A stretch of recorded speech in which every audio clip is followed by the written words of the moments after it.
You the man. Alright, so I'm gonna start off with a cliche. This is me. This is one of my favorite things to do is snowboard. I'll get more into that. That's me, my love dog, Fernando. And actually, no, that's from Shane's class.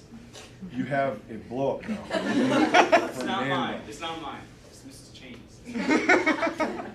But anyway, that's me when I was in 3rd grade. I didn't grow up knowing my mom.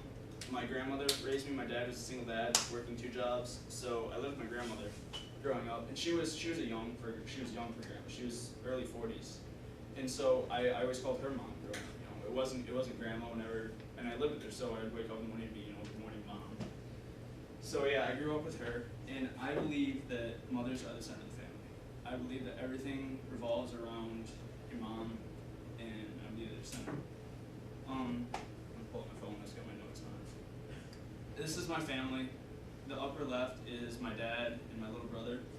We live on a farm. I live with him a lot of the time now. I moved in with my grandpa recently.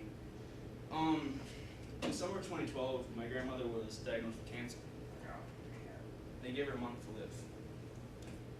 So they did some treatments. They'd never seen this cancer before, except for 50 cases that they were trying to experiment on those 50, but they never got anything out of it. Where was it at? It's in the blood, but it's extremely rare, extremely. And so they asked her if they could experiment on her, and she said, I don't have long to live. She's like, so do what you have to do in case anybody else gets this. So they tried some new drugs, and she got 2 more years out of it. Wow. So Quality? very high quality. It was hard on her in the beginning, but so March 2nd, she turned 56, and then March 6th or March 5th, she started having pain. So she went in. She had a tumor the size of her thumb, and she went in again the next day, and it was the size of her fist.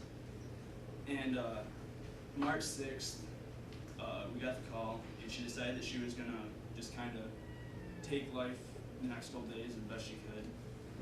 March 6th, she walked into the house, and I was there, and she walked in, and she lay down in bed. And March 9th, I held her hand, and she passed away. And it was the hardest thing I've ever done. And it's taken its toll on me the past couple months, because, I mean, imagine losing your mom, guys. It was hard on me, but yeah. And then the lower right is my stepmom. I mean, I have a decent relationship with her, but it's a gap that I can't really fill. And she's trying her best, and I love her for it. And those are my little brothers and me, when we were quite young. This little girl in the middle here, that's what's left of me, of my grandmother. That was her dog. Her name's Angie. I call her Angie Lou or Lulu. That's her upper left. How old is she? She's going on 14. She's an old dog. Yeah, but her little size. dogs, you get years out of them. I A lot of love her, life man. left. Every night I lay my head on my pillow, and she'll curl up on the pillow beside me, and she'll be there all night long. And I love Is she like one of those old dogs that farts in her sleep? No, thank God. Good to know. Just checking. Usually they get over 14, they can't control it. Just poofs. No, thank God she doesn't. And then over in the lower left, that is Skittles. She never shuts up. Never. And I live on a farm, so obviously I have the cats to go with that. This is Otis in her wonderful selfie game. What a beautiful face. I'm better looking than I am.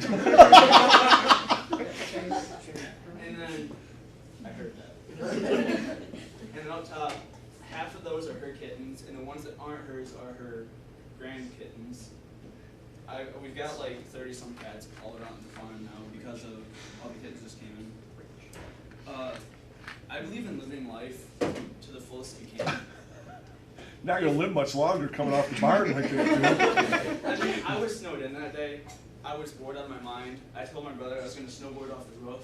You're off the angled part of the roof right now. You're coming off. I know, I was coming off. I landed that 3 times after failing it like 50-something. But, I mean, I love living life. It's, my grandmother, when she died, she said she had no regrets because she just lived her life. She ran away when she was 15, got married, came back when she was like 22, had 2 kids when she came back, and just showed up. and she was the happiest person I've ever known. She lived her life to the fullest that she could, and I fully intend on doing that. I mean, it's short, so why not live it? I buried the quad. It's not even mine. Looks so like an I old felt Honda. bad taking it Is that an back. old Honda 250R? Oh no, oh no. That's a 2013 Honda. Okay.